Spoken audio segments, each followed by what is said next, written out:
Eu sunt Mihai, iar în ultimul an am început să călătoresc cu motocicleta pentru a descoperi frumusețile acestei minunate țări. Deoarece iubesc natura și drumețiile, am decis ca pe lângă motociclism să învăț diferite tehnici de supraviețuire în natură și practic tot ceea ce este legat de acest domeniu. Recent am cumpărat un teren înconjurat de păduri pe care vreau să îl transform într-un loc de poveste, să adopt un stil de viață sănătos, independent și ecologic.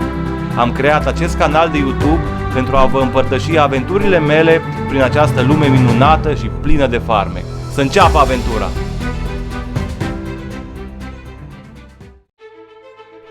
Cine se îndreaptă spre mijlocul pădurii la minus 7 grade să caute în zăpadă o rădăcină uscată care să semene cu un bonsai?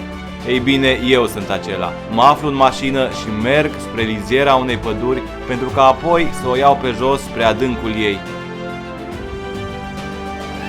Indiferent de anotimp, pădurea are farmecul ei, iar dacă stai să o asculți, aceasta îți va oferi o diversitate de sunete, de la cântecul păsărilor până la acel zgomot liniștitor al frunzelor uscate care parcă îți vorbesc. În acest episod vreau să mă folosesc de materialele pădurii și să transform un lemn uscat într-un copac decorativ.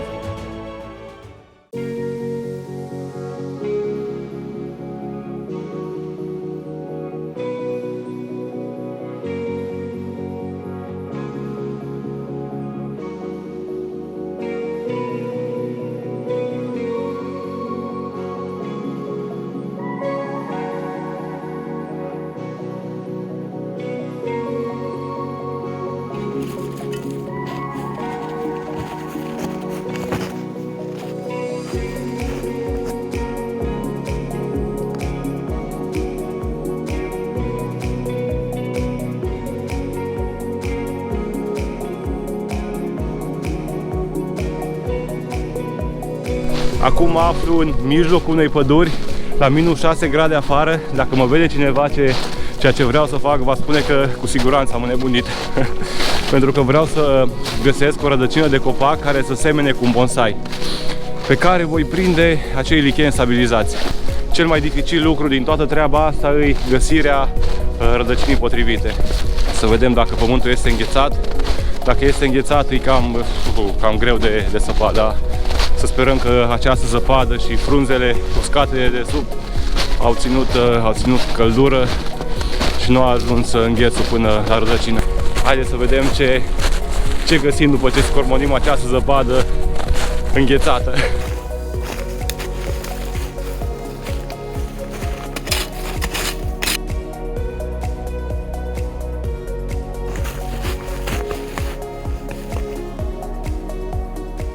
Super, pământul nu e înghețat, se pare că acest strat de zăpadă și de frunze a ținut cald și înghețul nu a ajuns de sub. E un lucru bun că pot săpa.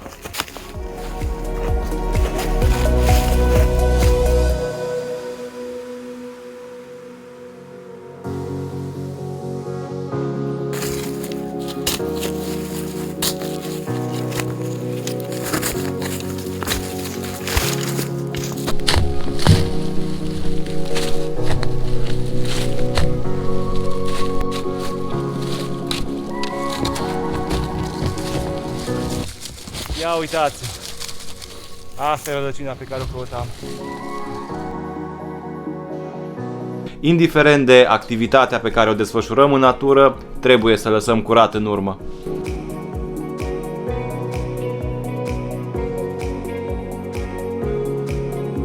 În fiecare an, această zonă este plină de leurdă, este verde, un verde din ăla aprins, foarte plăcut ochiului. Prin luna aprilie-mai, tot ce vedeți aici va prinde viață, pentru că natura se dezmorțește și ne încântă cu frumusețile ei. Și am plecat spre mașină pentru că mi-a înghețat nasul, nu mai pot de frig. Dacă faci mișcare te încălzești, dar dacă stai locului, imediat îngheți. Minus 7 grade afară și o să fie, nu știu, minus 12, minus 13 la noapte. Da, sunt mulțumit de această rădăcină. O voi curăța când voi ajunge acasă și cred că va ieși un bonsai din licheni superb.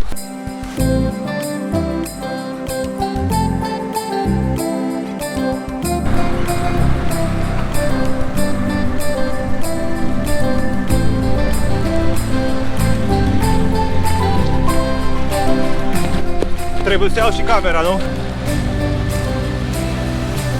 Într-un final am ajuns acasă și să vă prezint materialele din care voi realiza acest bonsai.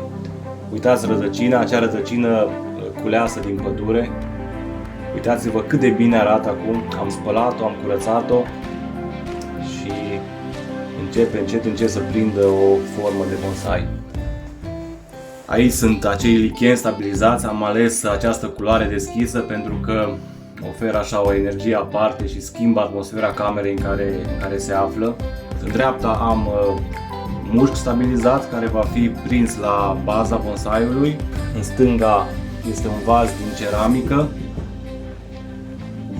un suport din lemn. În mijlocul lui va fi prins bonsaiul, voi face o gaură și îl voi prinde cu glue gun.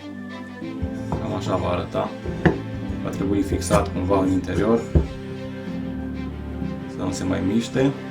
Iar apoi voi începe să prind de fiecare crenguță a trunchiului, a rădăcinii, să prindă acești licheni stabilizați. Deci este o muncă puțin cam migăloasă, dar cred că rezultatul final va fi unul foarte încântător și va ieși ceva foarte frumos. Deasupra vor fi puse pietre, pietricele și nu se va mai vedea acest lemn. Bun, haideți să ne apucăm de treabă.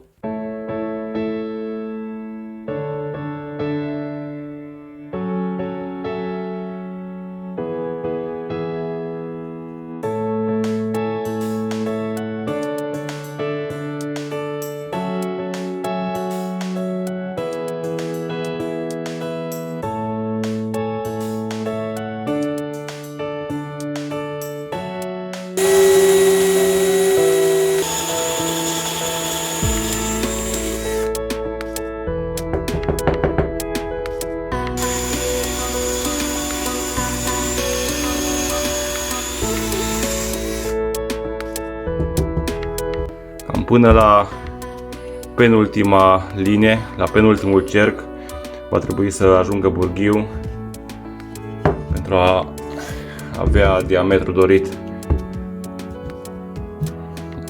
Mai am încă atâta de săpat în lemn.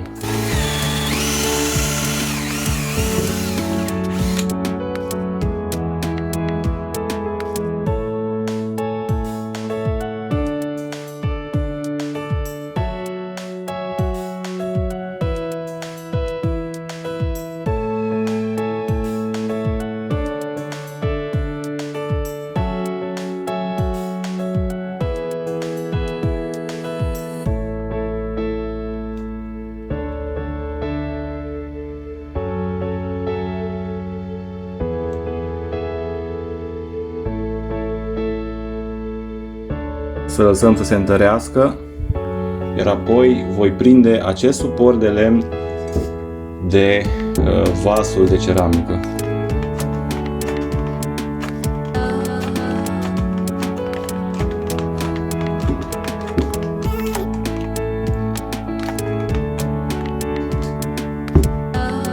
Voi fixa aici.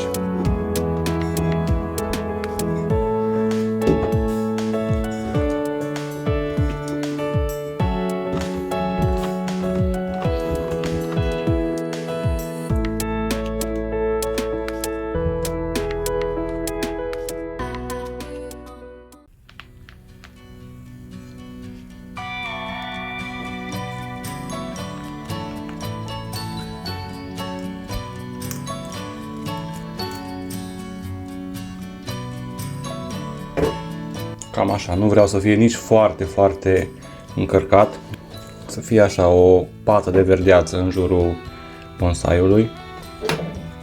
Mușchiul acesta îl voi lipi tot așa cu glue gun, îl voi lipi direct de lemn ca să nu se miște, iar apoi voi veni cu pietricelele pe lângă.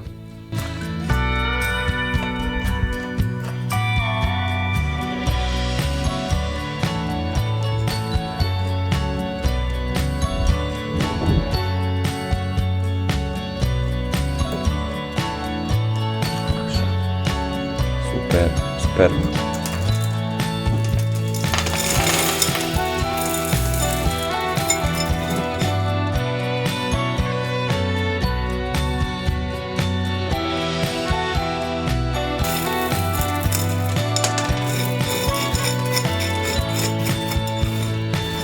Ca pietre mai mari am ales aceste roci de marmură, care cred că vor da destul de bine pe lângă această pată verde de iarbă, ca să spun așa. Vreau să simbolizez iarba care e crescută în jurul bonsaiului. Să vedem cum ar arăta mai bine. Așa, e super.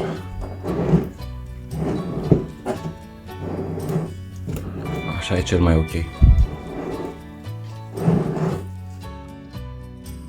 Această activitate îmi transmite energie, dar în același timp o bucurie aparte.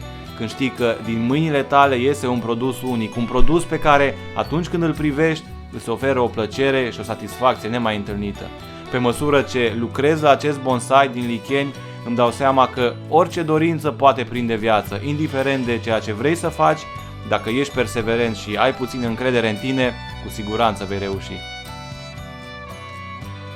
Nu trebuie să fie foarte încărcat, pentru că bonsaiul, dacă vă uitați la un bonsai, veți vedea că se văd crengile, anumite crengi se văd, nu sunt pline de frunze.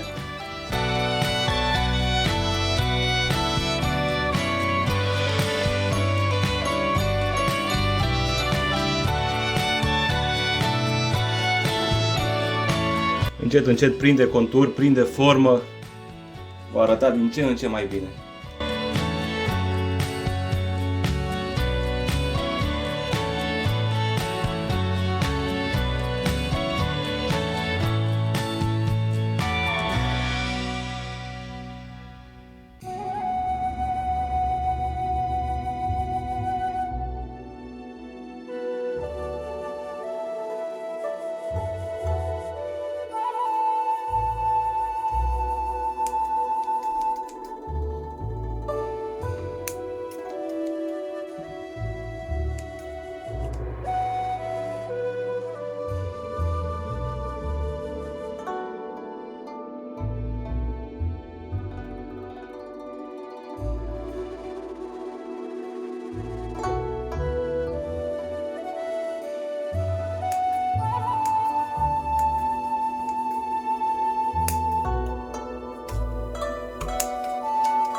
Și cam așa arată bonsaiul. Mai am să-i fac mici retușuri, să-l mai toaletez, să-i mai tai din aceste fire de lichen care atârnă inestetic.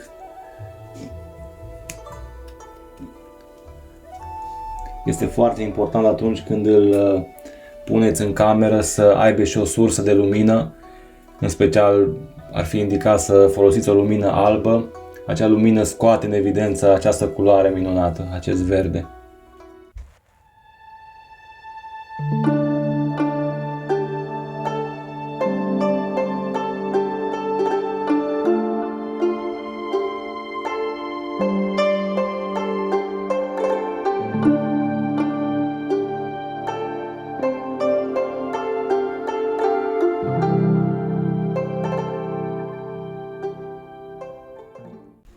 M-am gândit ca finalul acestui episod să îl fac aici în pădure, în locul de unde am luat această rădăcină uscată acum câteva zile și am transformat-o într-un bonsai. Sunt foarte mulțumit de cum a ieșit, acesta ar fi produsul final. Am folosit doar materiale naturale, materiale obținute din pădure, din sălbăticie, și de aceea pot spune că este un produs 100% ecologic. Ce sunt de fapt acești licheni sau mușchi stabilizați și de unde provin ei? În cazul meu, aceștia au fost cumpărați de pe internet de la o firmă care a achiziționat dintr-o țară nordică, din Suedia. Ei de obicei cresc în pădure, cresc în sălbăticie, sunt culeși manual, apoi sunt conservați folosindu-se glicerină sau parafină. Fiind conservați, acești licheni sunt menținuți într-o stare latentă de repaus. În felul acesta, ei nu mai au nevoie de apă sau de lumină pentru a rezista, pentru a fi verzi. Ei absorb pur și simplu umiditatea din aer, pentru a-și menține acest aspect. Beneficiile lichenilor stabilizați, să știți că sunt multiple. Pe lângă faptul că purifică aerul, mențin constant nivelul umidității sau absorb praful din aer, aceștia reduc nivelul de stres. Prin simpla lor prezență, aceștia induc o stare pozitivă locului în care se află, înviorează încăperea și măresc gradul de creativitate la locul de muncă. Foarte multe companii folosesc acești licheni în diferite decorațiuni. Dacă vă place canalul meu de YouTube și ceea ce fac aici, mă puteți sprijini cumpărând acest bonsai unic, acest bonsai decorativ realizat de mine. Veți avea un produs 100% handmade, un produs original. Am lăsat adresa mea de mail în descriere, mă puteți contacta pentru mai multe detalii.